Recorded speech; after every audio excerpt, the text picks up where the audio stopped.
got dreams and you know they matter. Be your own boss, climb your own ladder. That moment's getting closer by the day. And you're in the same boat with a lot of your friends, launching ideas you all believe in. The tide's gonna turn and it's all gonna roll your way. Happy Veterans Day, everybody. Hey, Steve. He's Mike. I'm Steve. I got a little bit of a voice issue. I'm a little hoarse today, you guys, but bear with us. Welcome, Mike. How was your weekend? Oh, it was excellent. Yeah. Just excellent. I moved the rest of my 12 tons of leaves.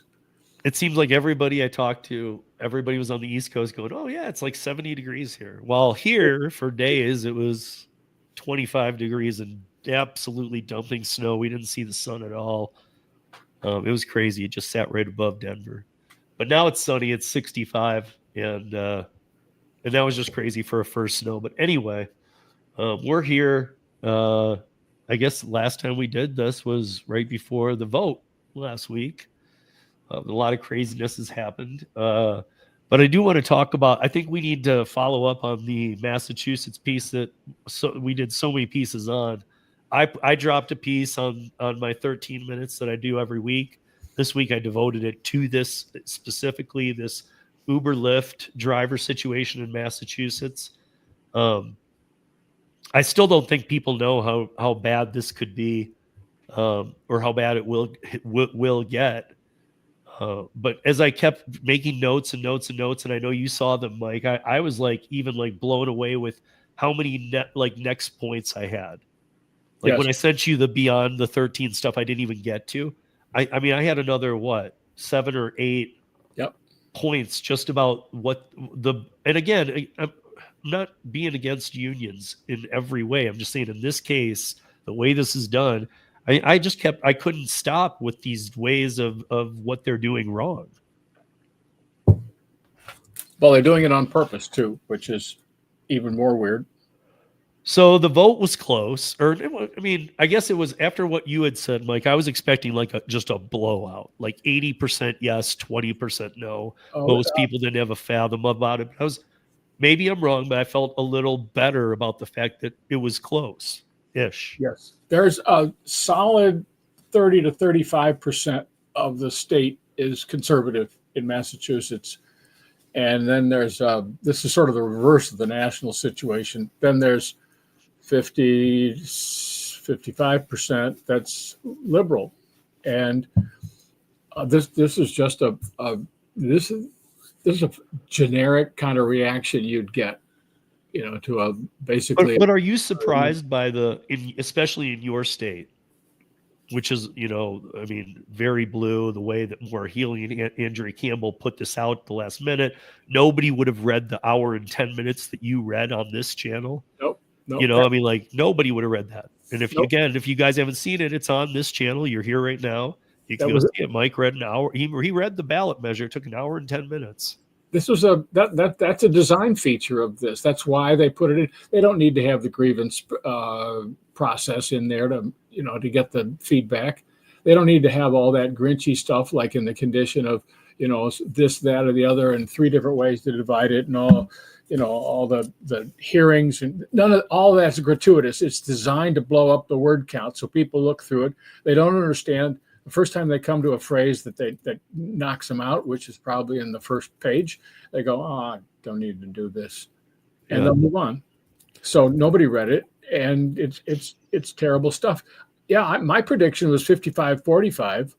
So we actually did. Oh, so you did think it was going to be clse, though. Okay, I didn't even think it was going to be that close. And we talked about it once, I think. Yeah. And in passing, and I said there's a poll out, and you never know, but something like that, at least 500 people is something. So I thought it would be about like that, 55-45. We actually did better. It's 50. Yeah, it wasn't a ton better than that, but I thought it was good though. It wasn't. Obviously, it lost, and I guess there's me putting my spin on it. I'm saying it lost, but actually it won. It won. To me, that win is a loss to everybody. Yes, right. But the Massachusetts, the Massachusetts betters, they're just looking for, something, looking to see if they thought about it right. And, yeah, I think so. I think there are some Democrats didn't like it. Let's put it that way, or a lot of independents, and that's okay. Over time, you get to sort of sense what your audience is and how you're going to have to plan your move when the time comes. So when you watched 13 and I asked you, or I asked people at the end, I said, what is your take? Do you think Uber and Lyft will leave? I want to know your take. Knowing everything that's going on, everything we've been talking about, if nothing changes and this is what it is. Oh boy, good question. I mean, there's no way to tell. Who knows what they'll do? But I'm just asking. It depends on the progress of the early court cases. Who sues, what they sue about, and the apps will look at that. And I don't think they're just going to walk away from a state, because that would just encourage SEIU to attack them harder in more places. That's like abandoning your island if you're trying to take over an atoll or something. So I don't think they left Austin for a year. Well, okay. And Austin begged them to come back. But it was not finally a come back. It was, they were waiting for that too. We need you to change all this. Well, we're not gonna. A year later, it was, we'll change all of it for you. Yeah, you're right, you will, and then we'll come back. I think it's a little more complicated, because there's also the settlement, and you don't want to get crosswise of too many people. So I think they'll go slow. I think that's how I see it. So maybe like what happened in New York, where like even last week Politico had an article out that said, see, here's a very misleading article. And I want to explain to you guys, when I look at articles, here's how, because of all I know, this is how misleading this was. First of all, understand that before this article was written, there was X amount of rideshare drivers in New York. Because of all the new legislation, there's only 25% of that amount on the platform now. So 75% of the New York City drivers are gone off the platform. Now Politico did an article based on the 25% that are left. And they said, it's amazing that since this was enacted, look how much better they're doing. They're making more than EMTs. They're making more than other first responders. Somehow they had it worked out that after expenses, you're making $53,600 a year, and how an EMT's first 2 years in New York City is $44,000. Okay. So my point is, yeah, but if you still had the open system that it's supposed to be, that wouldn't even be the case at all. And you've enforced these rules that are punishing the customers. They're killing the drivers. Yeah, the driver count should be as much of the discussion as what the surviving drivers are making. Exactly my point, because the surviving drivers were the ones that were the top earners, and exactly what this Massachusetts aligns with. How it would vote. The ones who do this amount per quarter, 100 rides or whatever, you're going to be in the running to see if you're in the top 5%. And then I mentioned in there that, hey, you can just go to any given airport. You can go to the airport. All rideshare drivers end up there at some point, and you can just get by the people who don't speak another language, but who are legally working the platform. You'll get their signatures on it because they just lie to them. Do you want to make more money? Sign this. And then they don't have to talk about it anymore. But really what you're signing is for unionization and for it to be represented beyond all of the people working it. And like you've all often said, Mike, one thing I noticed when I was doing that episode of 13 was that, when they said, hey, listen, the 5% that we look at the 25% of the drivers who do the 100 or more, that right there just knocked out all the moms who do the platform. Period. Yes. They don't even have they're not even being metriced in. Correct. They're just other drivers. They're not even named other drivers. They're just the absence of active drivers. So it's really disdainful. But then that's not why SEIU is in business. They're different purpose. Yeah, I don't know. I mean, I see what you were saying all along. I mean, I knew before too, but I can see what you're saying about how, people who take care of a family member or moms or whoever who are really just doing this part-time but need it. They're not going to have any say in this, and they're going to be in a union before they know it. They will be from the very outset. They're Yeah. sort of like baggage that comes along, like suitcases and luggage, but not voting. They're not sitting, in the seats. They're in the storage compartment, below the passengers. So but that's part of the message that SEIU and the unions want to send. They don't want women in the workforce. They don't want retirees.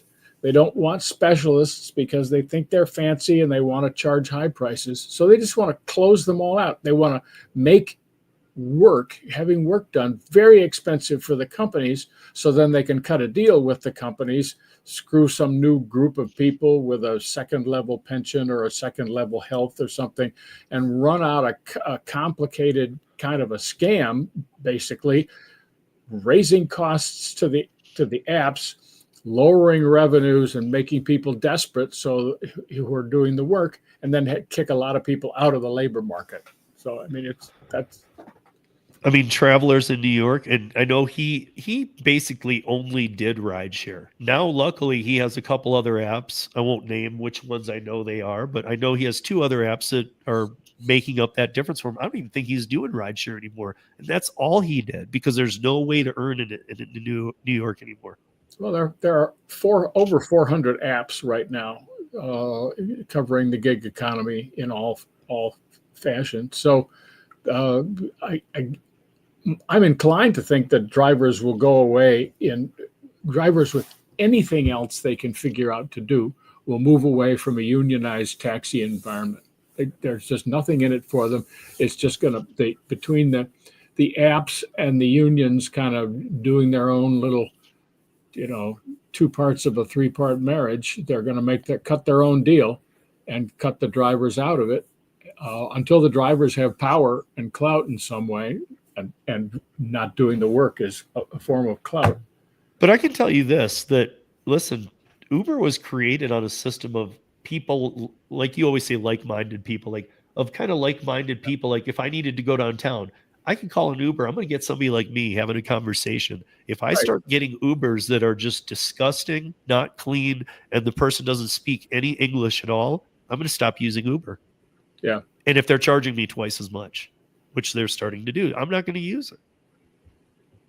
Yeah. So what is their hope? Whose hope? I mean, what is the hope? What is the point of trying to get rid of if anything, I know that they're not the ones putting in the most hours, but we know that 85% of the gig apps work is done by people working 7 hours or less a week. None of this has to do with reality. This has to do with public policy illusions that help to advance individual agendas of the different parties. It's not reality. A lot of people ask me that question: why would the unions not want people in the workforce? Oh my goodness, where do we start? They want a small workforce, not a big one. They want a docile workforce, not an independent one. They want a poorly educated workforce, not an educated one. And they want people with nowhere else to go who are desperate because they make great strikers. Yeah, but if you're going to up the prices, you need the people in the cars to have the conversations on rideshare. But if you don't have people who can replace them, then you've got control, and that's what the unions want. It's a rational thing. It's just not the game that we'd play if we wanted to either provide rides or get them. Yeah. Passengers are not consulted anywhere in this. There's no mechanism for that. They don't even talk about what the price is of the ride, the travel that you're providing. Not mentioned in the settlement, not mentioned in this legislation. Couldn't you bring up to the unions like, hey guys, remember what, because they were all there, remember what happened to the taxis? What's the difference between what you're doing now? Well, they wouldn't have an answer. They're not forced to answer. We'll never know. When you deal with the unions, you're dealing in a very limited information environment. You don't get news back. Yeah. This is, I mean, we got Ron, you know, Ron. He comes in as different handles sometimes. So go gig it. Ron is also Banksman. Um, and he's saying David Risher, who is the CEO of Lyft now, since the two founders, Ryan Green and the other guy stepped down, Logan. They put Risher in charge, who's done a lot of things with his career. Risher, Banksman. After 3 elections, stated that they are looking at a federal rideshare agreement, not 50 different ones. This is what the unions want. They want it to be so screwed up.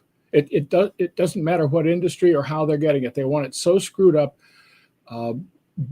by all this multi-state legislation. This is the blue state rollout that we've been tracking for 2 years now.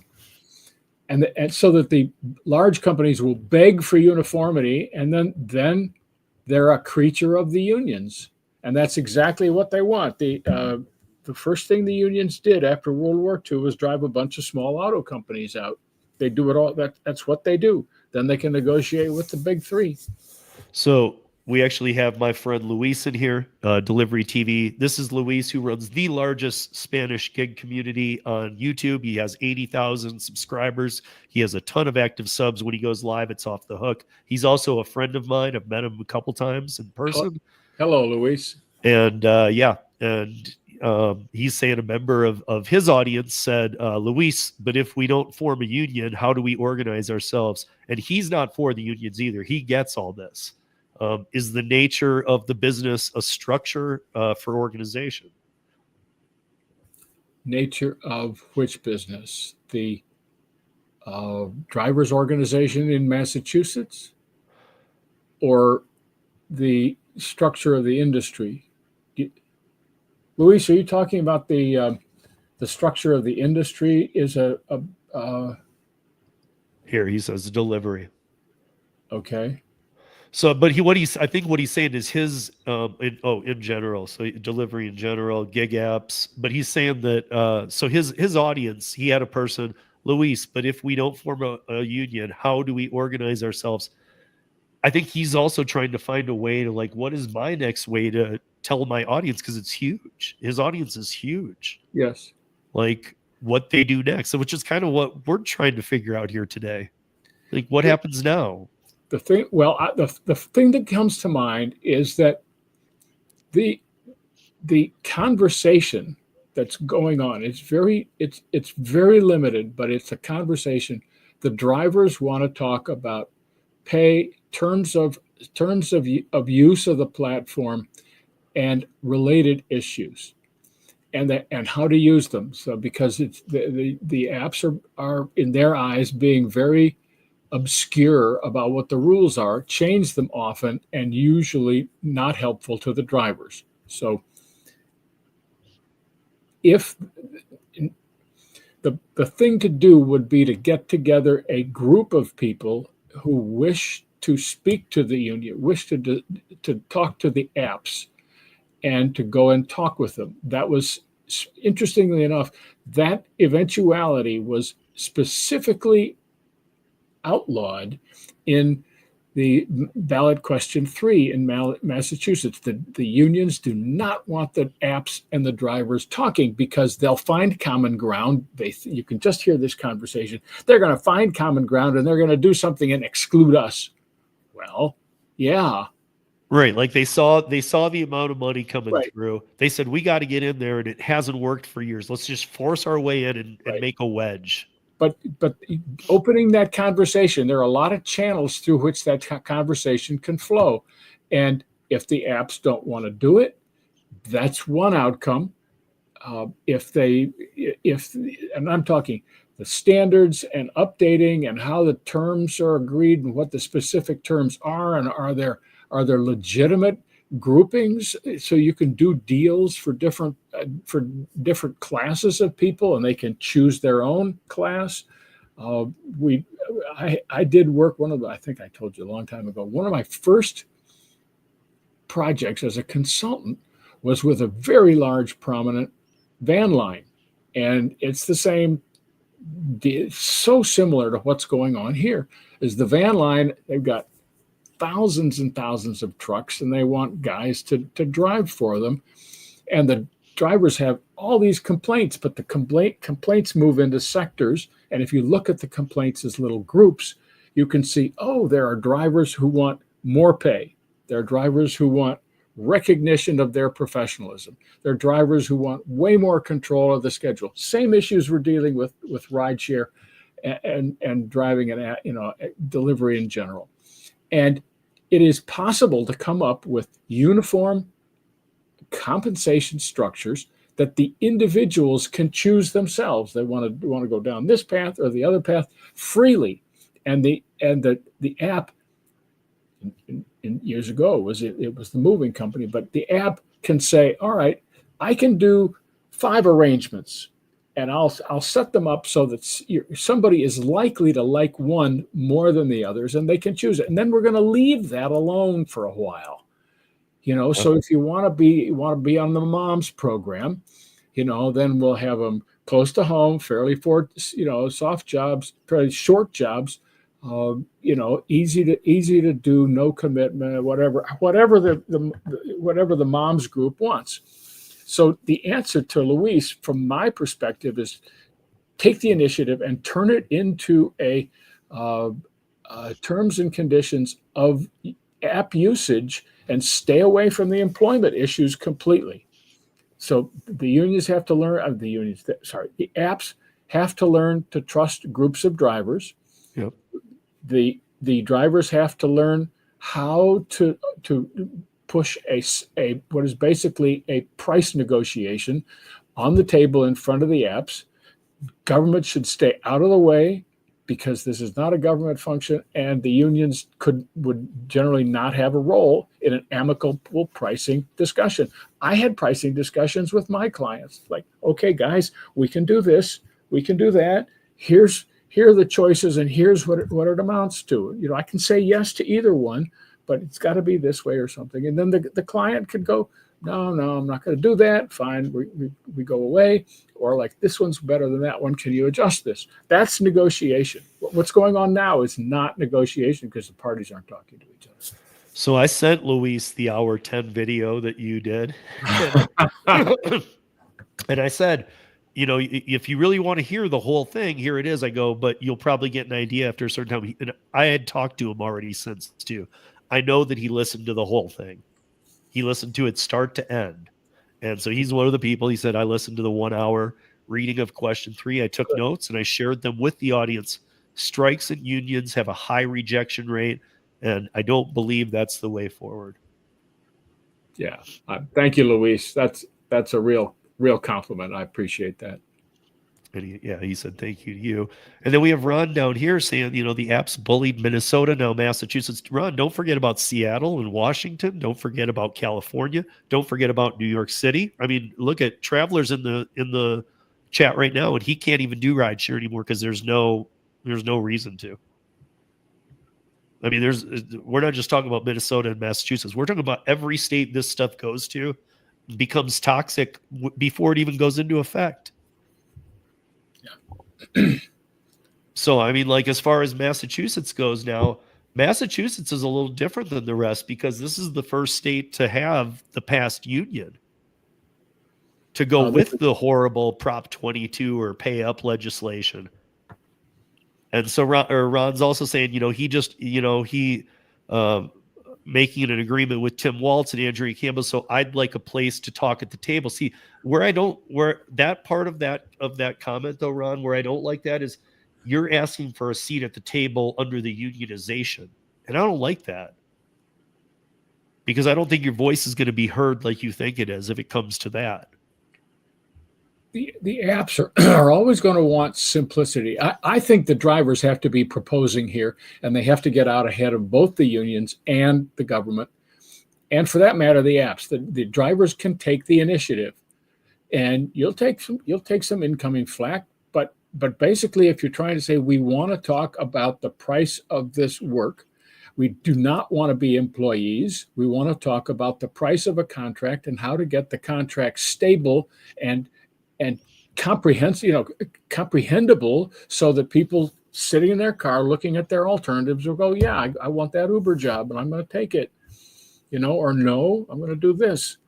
That's the apps know that's legitimate. That's they're already working with drivers with a half dozen apps on the dashboard. Yeah. Well, I mean, that's why I'm wondering what the next step is. I mean, like, is it literally just, like going to when you're picking up clients in Massachusetts, is it saying like, hey, like, I mean, I've seen articles on Business Insider and they've been running here or there forever, but I'm seeing them everywhere now about, oh my gosh, Uber and Lyft drivers are taking their own clients from the platforms. They've been doing that for years in a small scale, but I hear all the creators, everybody talking about it now, get private clients, steal them right from the apps. It's not one or two. I'm hearing it from everybody. Yeah. Like, okay. And so, I mean, is this what they want? Because in the new year, things are going to change with the illegals on the platform.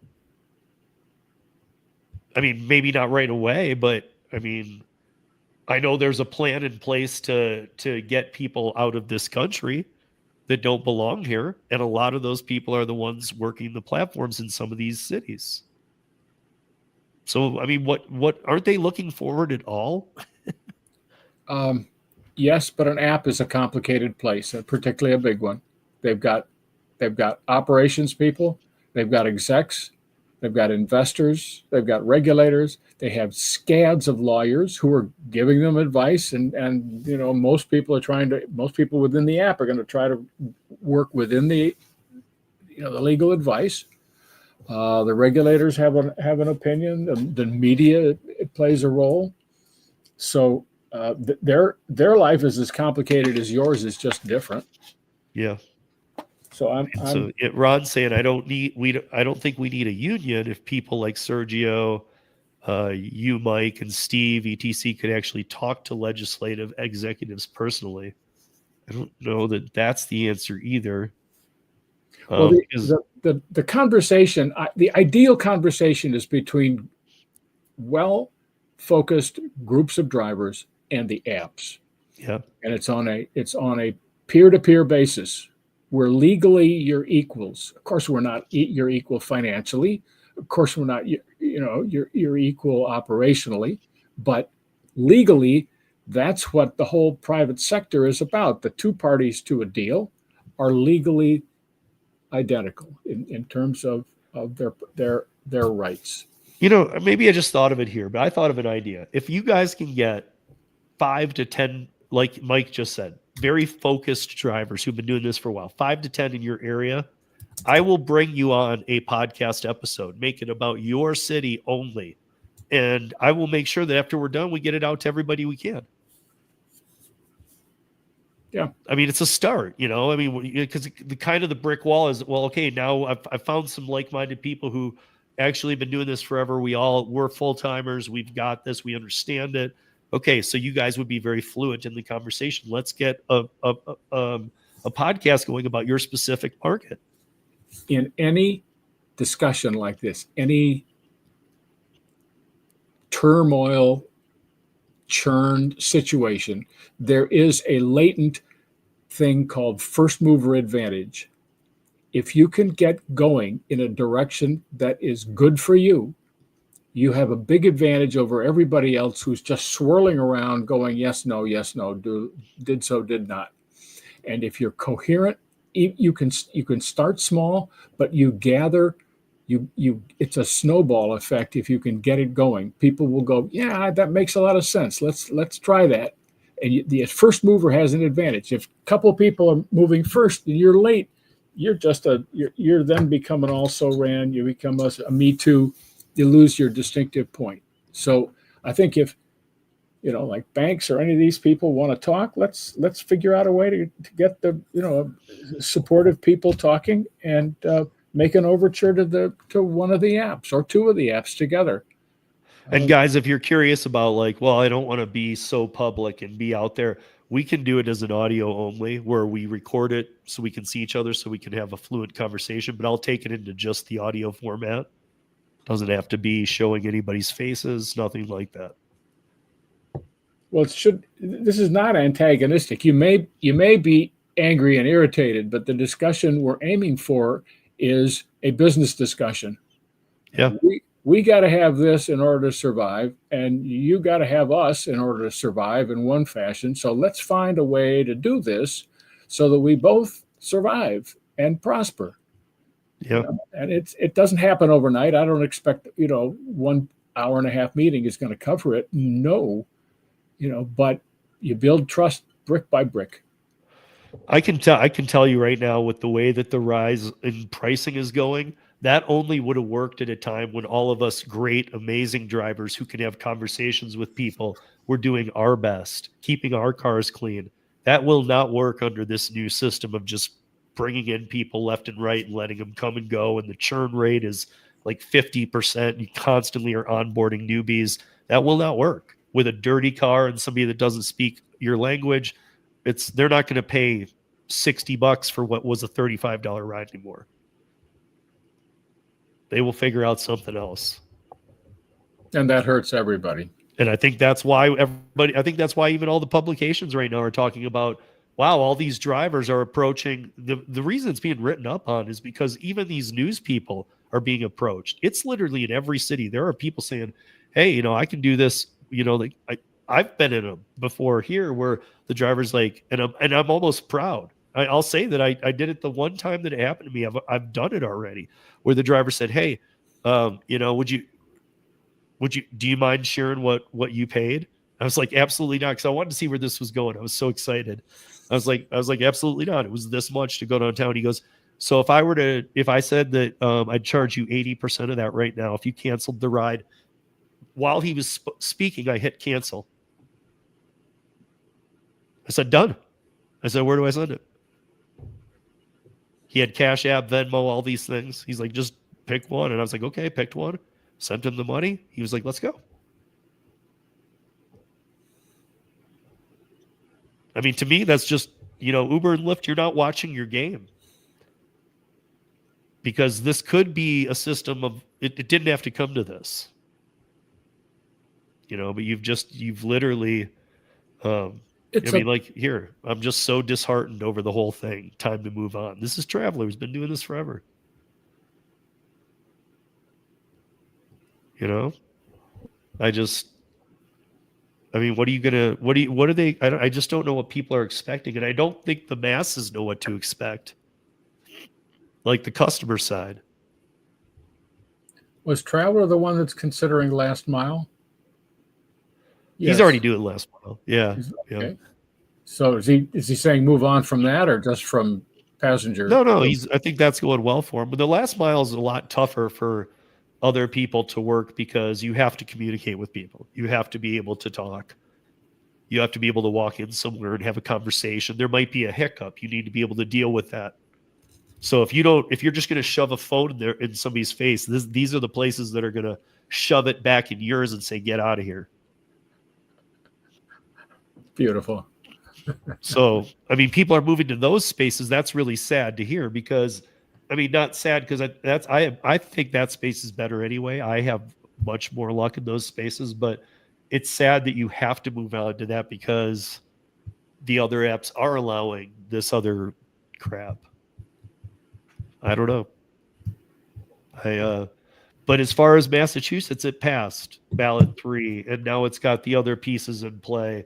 And as I said in 13, there was a law professor who was saying, like, we should have let the dust settle. I don't remember the exact quote, but I liked this, that they should have let the dust settle and play out the 3250 and the benefits that are partial or whatever before instantly going, okay, let's push this union. The union knew, I think, I am certain the union knew at the beginning of this year that they faced a very tough election coming up. I don't think anyone knew, who the participants would be, but I think they knew. They can tell these are very savvy political types, and I think they wanted. I think by the time the settlement came, they knew that they had for sure a likely window open, and then a very strong possibility of the window being closed, being able to do something. So they wanted to they knew they're going to get a lot of Democratic turnout, union support turnout in the state, just because it's a presidential election. They said, let's go for it. and Andrea Campbell went along with it, and they got it, and now they have to protect it. So unions are on defense. The app drivers can be on offense, and a whole new setting. But it's going to be much more difficult to dislodge legislation that's already on the books. But that's just we're in the business of making change. So you just say, okay. So I guess here's as we're into way overtime already, but here's my final words. I'll give Mike his too, but my final words for the Massachusetts drivers are, we've been saying already, like, look for, like, you don't do it out of the gate, but like if you connect with somebody, try and make them your private client. I won't get into any details. I'm not promoting it, even though wink wink, I think it's a great idea. But you're gonna have to find your way of doing that. But I do think that if nothing else, at least educate them. Let the customers know, hey, make sure that when you're being picked up, it's the person that's supposed to pick you up. And even though they know that in their head, make sure you're drilling it in, because right now, a lot of the time, they're not being picked up by the people on the account. So make sure that, like, things like that, like, don't totally fear them into nothing or into never doing it again, but let them know, like, hey, make sure you got that your driver's your driver. Make sure that, I don't know, anything you feel comfortable with that you don't like that you see in your market, especially in Massachusetts, because this is going to be nothing but, I'm not even going to say interesting, because I don't think it's going to be interesting. I think it's going to be horrible for Massachusetts drivers. I think it's going to be horrible for Massachusetts passengers too.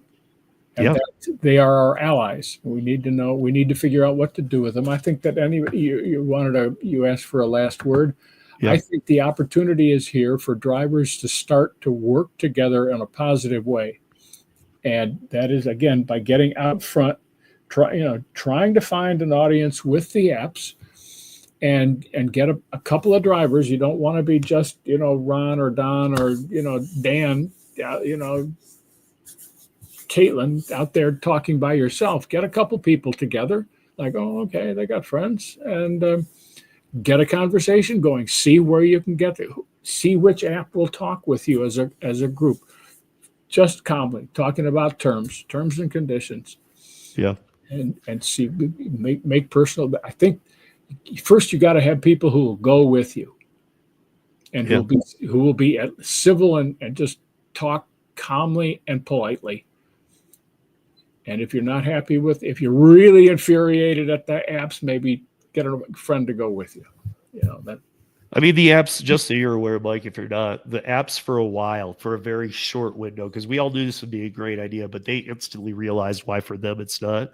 They tried doing favorite a driver, but that was a bad idea for them because customers weren't having the best experience. So when you did with a driver, they were allowing you to favorite a driver for a very short time in some markets. And what that allowed you to do was the next time you hailed a car, if that driver was working, it would go to them first. Yeah. But that was allowing you to build your business, which is exactly what they're trying to stop you from doing. Okay. Because obviously if you get the same guy twice, it becomes a conversation of, how much did you pay?